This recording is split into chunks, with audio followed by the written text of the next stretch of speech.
கர்நாடக மாநிலத்திலிருந்து எப்படியாவது நம்மளுடைய தமிழ்நாட்டுக்கு தண்ணி திறந்து விட்டுருவாங்கன்னு சொல்லி நம்மளுடைய தமிழ்நாட்டு விவசாயிகள் ஒரு பக்கம் ஏக்கமா இருக்காங்க. ஆனால் வந்துட்டு கர்நாடகத்துல இருக்கக்கூடிய கன்னட அமைப்புகளும் விவசாயிகளும் நீங்க தமிழ்நாட்டுக்கு தண்ணி திறந்து விடக்கூடாது அப்படிங்கிறதுல அவங்க ரொம்ப தீவிரமா ரொம்ப நம்பிக்கையா இருக்காங்க. இப்படி ரெண்டு பக்கமே விவசாயிகள் நம்ம தமிழ்நாட்டு விவசாயிகளுடைய ஒரு துன்பத்தை கஷ்டத்தை புரிஞ்சுக்கிட்டாங்கன்னா அந்த கர்நாடகத்துல இருக்கக்கூடிய விவசாயிகளும் நம்ம தமிழ்நாட்டு விவசாயிகளுக்கு சப்போர்ட் பண்ணுவாங்க. ஆனா இங்க நடக்கிறது அரசியலா, அதை தாண்டி வேற ஏதோ ஒரு விஷயமா எனக்கு ஒன்றும் புரியல. கர்நாடகத்துல இருக்கக்கூடிய விவசாய அமைப்புகளும் வாட்டாள் நாகராஜன் அப்படிங்கிற ஒரு கன்னட அமைப்பை சார்ந்த அவங்களுடைய தலைமையிலையும் மிகப்பெரிய போராட்டம் நடத்துவேன், தமிழகத்துக்கு தண்ணி திறந்து விடக்கூடாதுன்னு சொல்லி இப்படி இரண்டு மாநிலத்துக்கு இடையில தண்ணியை வச்சு ஒரு மிகப்பெரிய அரசியல் இப்ப மட்டும் இல்லைங்க, பல வருடமா நடந்துகிட்டு இருக்கு. இதற்கு இடையில தான் கர்நாடகத்துல இப்ப கடுமையான மழை பெஞ்சுக்கிட்டு இருக்கு. நேற்று இரவுல இருந்து கர்நாடகத்திலயும் சரி கேரளாவிலும் சரி. ஆனா நமக்கு இப்ப போக்கஸ் பண்ண வேண்டியது கர்நாடக மாநிலத்துலதான். இந்த கர்நாடக மாநிலத்துல பெய்த மழையினால அங்க உள்ள அணைகள்ல நீர்மட்டம் உயர்ந்துகிட்டு இருக்கு. ஒரு 2-3 நாட்களுக்கு முன்னாடி கர்நாடக முதல்வர் டி.கே. சிவகுமார் என்ன சொன்னார்னா, எங்களுக்கே தண்ணி கிடையாது, கர்நாடக மாநிலத்தில் உள்ள மக்களுக்கே வெள்ளம் தண்ணி அப்படிங்கிற ஒரு விஷயத்தை மையப்படுத்தி பாக்குறப்போ எங்களுக்கே தண்ணீர் தட்டுப்பாடு இருக்கு. இந்த சூழல் எப்படி நாங்க தமிழ்நாட்டுக்கு தண்ணி திறந்து விட முடியும் அப்படின்னு அவர் சொல்றாரு. ஆனால் இங்க மேல இருக்கக்கூடிய மத்திய அரசு சார்ந்த காவிரி மேலாண்மை நீர் வாரியம் அவங்க என்ன சொல்லியிருக்காங்க, கண்டிப்பா நீங்க தமிழ்நாட்டுக்கு 3500 கனஅடி தண்ணீரை ஒரு 15 நாளைக்கு திறந்து விடணும் அப்படிங்கிற மாதிரி அவங்க ஒரு விஷயத்தை உத்தரவு போட்டிருக்காங்க கர்நாடக மாநிலத்துக்கு. ஆனா இதற்கெல்லாம் பதில் சொல்லும் விதமா 2-3 நாட்களுக்கு முன்னாடி கர்நாடக மாநில முதல்வர் டி.கே. சிவகுமார் எங்களுக்கு தண்ணி இல்லை, அதனால திறந்து விட முடியாது அப்படின்னு சொன்னாரு.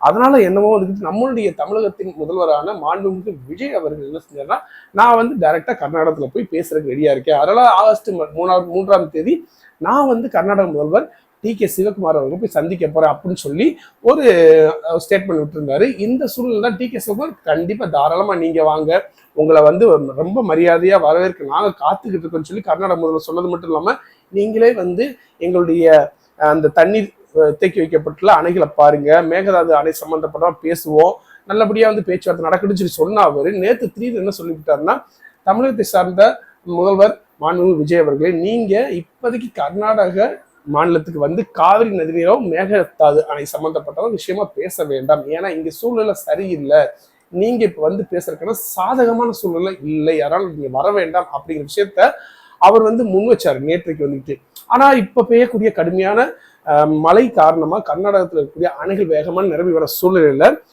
மைசூருக்கு போய் சாமுண்டீஸ்வரி கோயில்ல கர்நாடக முதல்வர் டி.கே. சிவகுமார் அவர்கள் சாமி தரிசனம் பண்ணாரு. அங்கதான் கபினி அணையும் இருக்கு.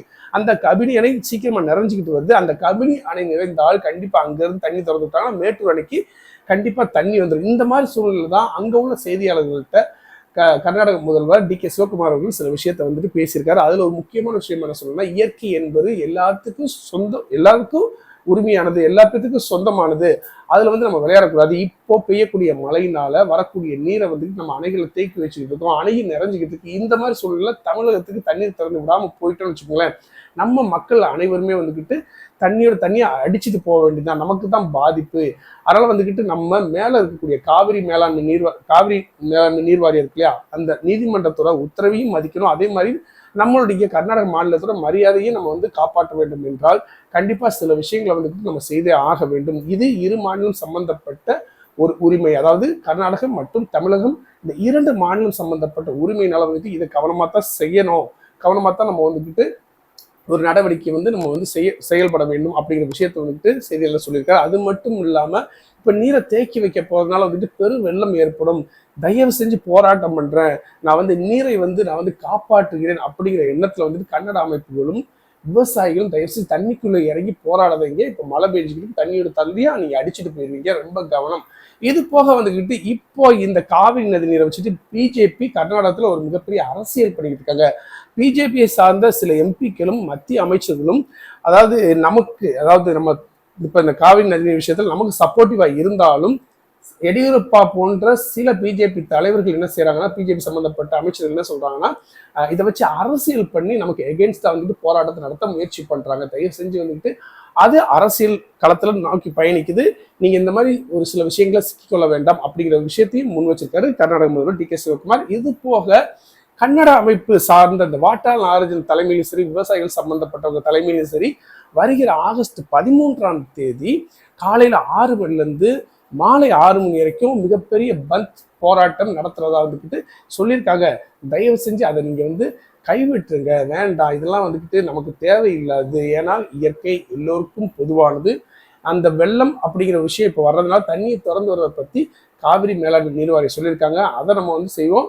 இது ஒரு ஜனநாயகமான நாடு. இந்த நாட்டில் உங்களை போராட்டம் நடத்த வேண்டாம், பந்த் நடத்த வேண்டாம் அப்படி சொல்றதுக்கு யாருக்கும் உரிமை கிடையாது. நம்மளும் அந்த மாதிரி சொல்லலை.